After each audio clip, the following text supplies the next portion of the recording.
Hello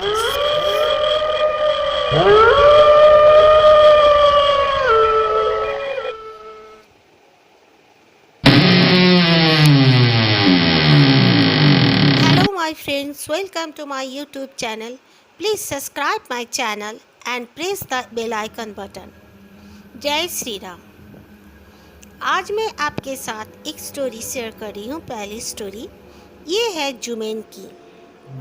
जुमेन अपने बड़े भाई की स्टोरी हमारे साथ शेयर करने जा रहे हैं। जुमेन बताते हैं उनका बड़ा भाई बहुत ही ब्रेव है। वो कभी डरते वरते नहीं थे। पर एक रोज की बात है, उनकी फूफी जब यूके में शिफ्ट हो गई तो इंडिया में जो उनका घर था उस घर में उनके भाई को रात को जाके सोना था। जुमेन के घर से 3 लाइन छोड़कर ही उनके फूफी का घर हुआ करता था।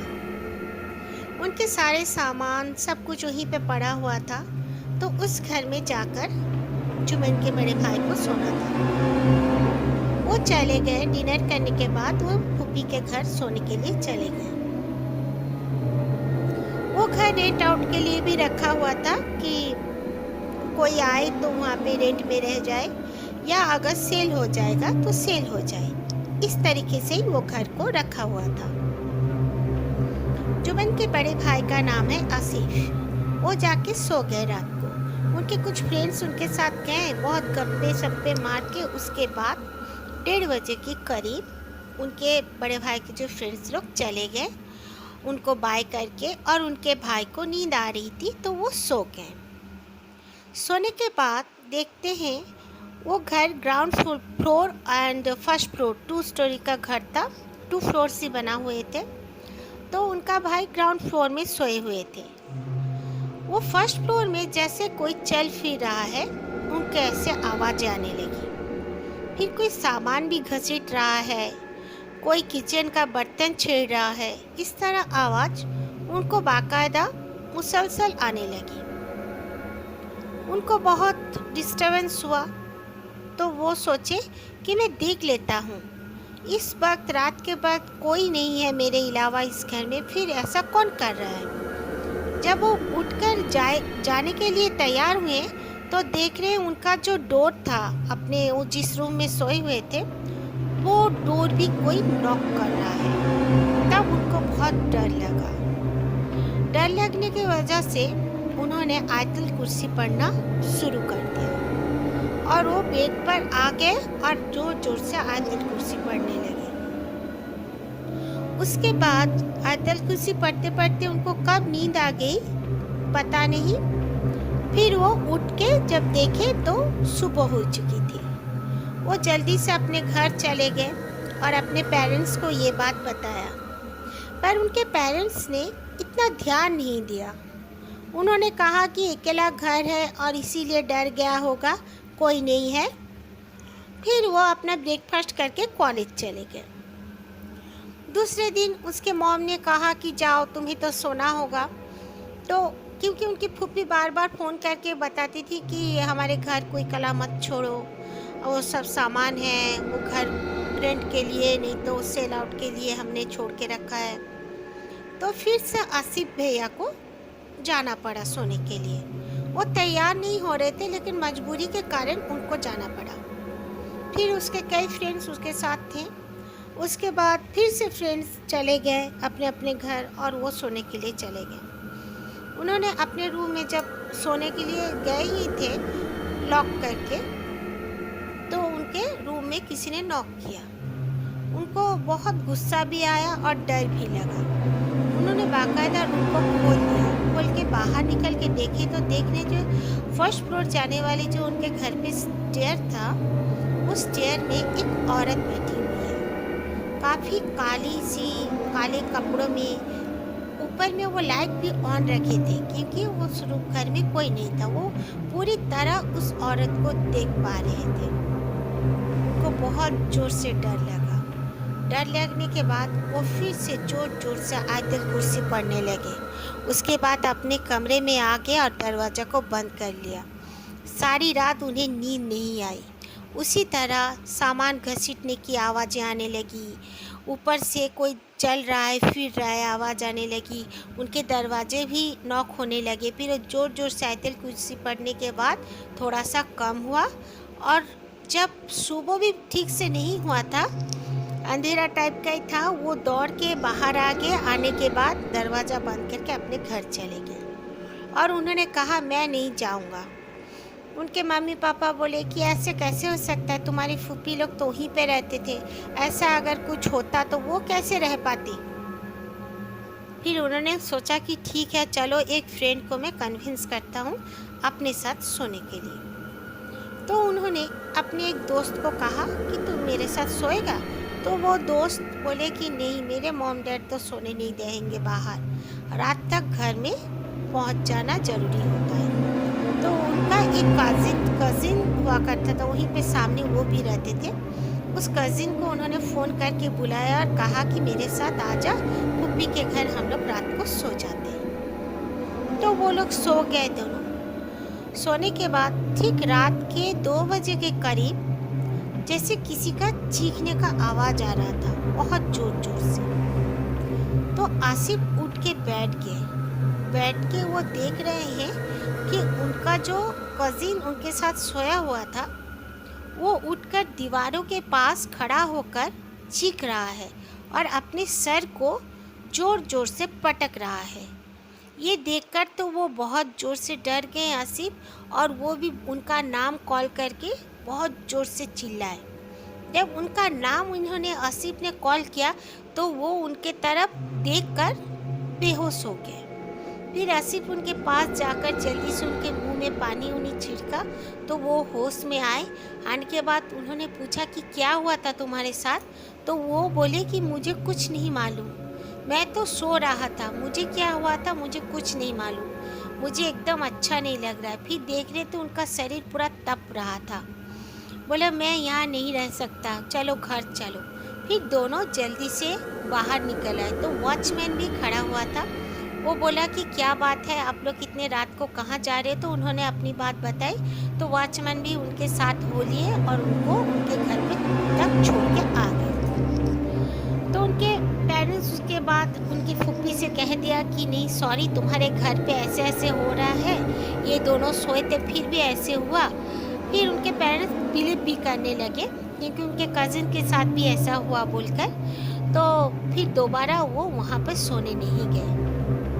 वो कभी भी उस घर में, उनके फूफी के घर में दोबारा तो गए ही नहीं, और वो घर सेल भी हो गया। लेकिन उसके बाद भी कभी उन्होंने उस लाइन में जाना भी पसंद नहीं करते हैं आसिफ। ये जुमैन ने अपने बड़े भाई का स्टोरी हमारे साथ शेयर की थी। बहुत बहुत थैंक यू जुमैन आपको, और भगवान सबका रक्षा करे, हर किसी को दया करे भगवान जी कि किसी को इस तरह के इंसिडेंट में ना पड़ना पड़े।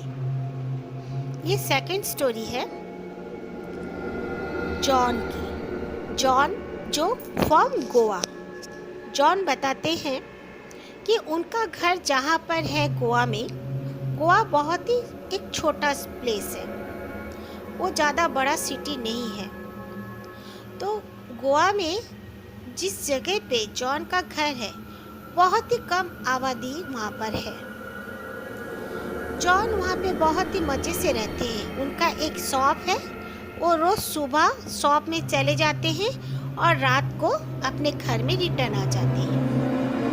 वो अपने दादा दादी के साथ रहते हैं। उनके पेरेंट्स मुंबई में रहते हैं। जॉन को गोवा ही पसंद है, इसीलिए वो गोवा में ही अपने दादा दादी के पास रहते हैं।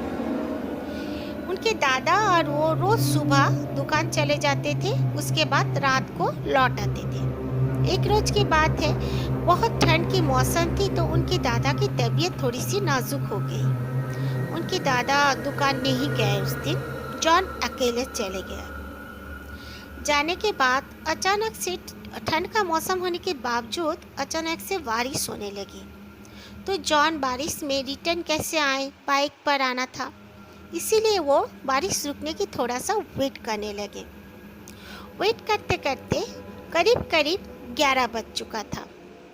आमने सामने ज़्यादा दुकानें नहीं थी और कई लोग अपने अपने दुकान बंद करके चले जा चुके थे। उनके आमने सामने जो दुकानें थे, थोड़े दूर दूर के दुकान अभी तक खुले हुए थे। तो जॉन देखते हैं कि दो औरतें काफ़ी अजीब सी लग रही थी। उनकी चाल ढाल जैसे रोबोट जैसा, दोनों सेम सेम एकदम स्टैंड जैसे, स्टेट जैसा वो लोग आ रहे हैं। आने के बाद जॉन से सामान मांगा। उनके शॉप में जो सामान वो सेल करते हैं वही मांगा। तो जॉन उनको दे दिए। देने के बाद बहुत ज़्यादा सामान उन्होंने मांगा। एक्चुअली ग्रोसरी शॉप था उनका। तो वो औरतें वो सोचे कि इतना ज़्यादा सामान ये लोग मांग रहे हैं, तो ये औरतें ले कैसे जाएंगे।